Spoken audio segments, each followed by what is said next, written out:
नमस्कार दोस्तों, आपके अपने चैनल स्टडी बाई श्याम सुंदर सर पर बहुत बहुत स्वागत है। तो इस वीडियो में हम कवर करने जा रहे हैं बीए थर्ड ईयर में पढ़ रहे स्टूडेंट्स के लिए हिस्ट्री एग्जाम से संबंधित विश्व का इतिहास पढ़ाने जा रहे हैं, जिसका पार्ट नंबर 3 इस वीडियो में कवर कराया जाएगा।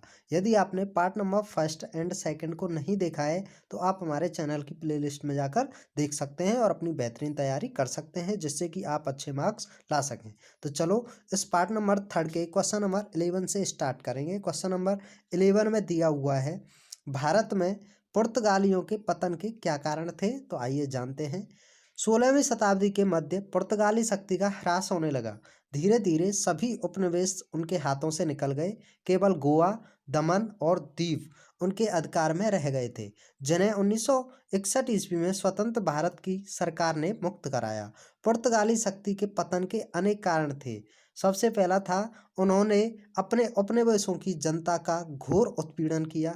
दूसरा था, अपने व्यापारिक हितों को बढ़ाने के लिए उन्होंने सभी प्रकार के कुकर्म किए। उनमें से अनेक ने तो डाके डालना और लूटना आरंभ कर दिया था। तीसरा था, जब दक्षिणी अमेरिका में ब्राज़ील की खोज हो गई तो पुर्तगालियों का सारा ध्यान उसको बसाने में लग गया। इससे पूर्व में उनके कार्यकलाप को आघात पहुंचा। चौथा कारण यह था कि 1580 ईस्वी में स्पेन और पुर्तगाल के राजवंशों का एकीकरण हो गया।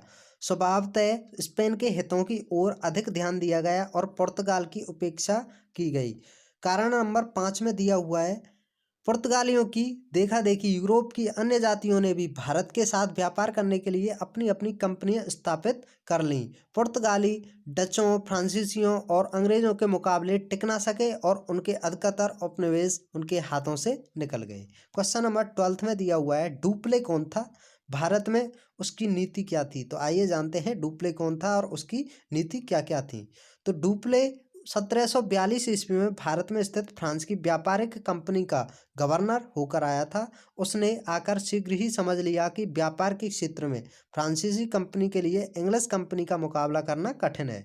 दूसरी ओर उसने यह भी समझ लिया कि दक्षिण भारत की राजनीतिक कुचक्रों और षड्यंत्रों का शिकार है, इसलिए भारतीय नरेशों के आंतरिक मामलों में हस्तक्षेप किया जाए और सैनिक शक्ति का चतुराई के साथ प्रयोग किया जाए। तो फ्रांसीसियों के लिए भारत में राजनीतिक सत्ता प्राप्त करना कठिन नहीं होगा, इसलिए उसने व्यापार की अपेक्षा राजनीति की ओर अधिक ध्यान दिया। 1749 ईस्वी में उसने हैदराबाद के उत्तराधिकारी युद्ध में हस्तक्षेप किया और अकाट में अनबरुद्दीन के खिलाफ चांदा साहब की सहायता की, जिसके फलस्वरूप द्वितीय कर्नाटक युद्ध हुआ। प्रारंभ में डुप्ले को आशातीत सफलता मिली, किंतु अंत में अनेक कारणों से उनकी योजना पर पानी फिर गया और फ्रांस की सरकार ने उसे वापस बुला लिया।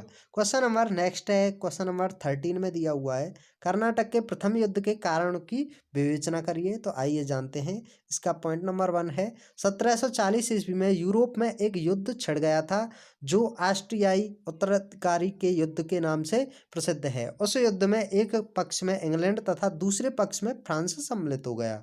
युद्ध का परिणाम यह हुआ कि भारत में भी अंग्रेज और फ्रांसीसी लड़ पड़े। कर्नाटक के प्रथम युद्ध का प्रमुख कारण यही था। पॉइंट नंबर 2 में है, भारत में फ्रांसीसी तथा अंग्रेजों के बीच व्यापारिक प्रतिस्पर्धा चल रही थी। दोनों ही भारत के व्यापारिक क्षेत्र में अपना वर्चस्व कायम करने के लिए कार्य कर रहे थे। इसने दोनों के बीच संघर्ष की प्रेरणा दी। यूरोप युद्ध में दोनों के बीच संघर्ष होने से भारत में संघर्ष का उनको बहाना मिल गया था, यद्यपि संघर्ष की स्थिति पहले से ही बनी हुई थी। क्वेश्चन नंबर नेक्स्ट दिया हुआ है, क्वेश्चन नंबर 14 में है, बक्सर का युद्ध किन के बीच हुआ, इस युद्ध का भारतीय इतिहास में क्या महत्व है। तो आइए जानते हैं बक्सर युद्ध के बारे में और इसका भारतीय इतिहास में क्या क्या महत्व है। तो इसका आंसर होगा, बक्सर का युद्ध मीर कासिम, शुजा उद्दौला तथा शाह आलम की संयुक्त सेना तथा अंग्रेजों के बीच हुआ था। बक्सर के युद्ध का महत्व क्या है जानते हैं। बक्सर का युद्ध सैनिक तथा राजनीतिक दोनों ही दृष्टि से महत्वपूर्ण था। अंग्रेजों ने यह युद्ध पराक्रम तथा रण कौशल से जीता था, इसलिए अंग्रेजों की सैनिक धाक जम गई थी। युद्ध के राजनीतिक परिणाम भी गंभीर हुए। मुगल सम्राट शाह आलम अंग्रेजों का पेंशनर बन गया। उसने बंगाल, बिहार और उड़ीसा की दीवानी कंपनी को दे दी। इससे कंपनी ने बंगाल प्रांत पर शासन करने का वैध अधिकार प्राप्त कर लिया। प्लासी ने कंपनी को बंगाल का प्रभुत्व सौंपा था। बक्सर ने उसे बंगाल का शासक बना दिया। क्वेश्चन नंबर नेक्स्ट है, क्वेश्चन नंबर 15 में दिया हुआ है, इलाहाबाद की संधि की प्रमुख विशेषताओं का उल्लेख कीजिए। तो आइए जानते हैं। इलाहाबाद की संधि क्लाइव तथा अवध के नवाब शुजा-उद-दौला के बीच 1765 ईस्वी में हुई थी। इस संधि की मुख्य विशेषताएं निम्न प्रकार हैं, आइए जानते हैं। पॉइंट नंबर 1 है, यानी कि पहली है, शुजा-उद-दौला को उसका राज्य लौटा दिया गया, किंतु कड़ा तथा इलाहाबाद के जिले उसे नहीं दिए गए। पॉइंट नंबर 2 है, नवाब को 50 लाख रुपए क्षतिपूर्ति के रूप में कंपनी को देने पड़े। पॉइंट नंबर 3 है, दोनों के बीच प्रतिरक्षा के संबंध में समझौता हो गया। कंपनी ने वचन दिया कि आवश्यकता पड़ने पर वह नवाब की सैनिक सहायता करेगा, जिसका खर्चा स्वयं उनको देना पड़ेगा। पॉइंट नंबर 4 में दिया हुआ है, सम्राट शाह आलम ने बंगाल, बिहार तथा उड़ीसा की दीवानी कंपनी को दे दी। इसके बदले में इलाहाबाद और कड़ा के जिले सम्राट को दे दिए गए। पॉइंट नंबर 5 है, बनारस तथा गाजीपुर के जिलों की जमींदारी राजा बलवंत सिंह को दे दी गई, जो अंग्रेजों के संरक्षण में आ गया था। पॉइंट नंबर 6 है, कंपनी को नवाब के क्षेत्र में कर मुक्त व्यापार करने की आज्ञा मिल गई। इस संधि के लिए क्लाइव की इतिहासकारों ने बड़ी प्रशंसा की है।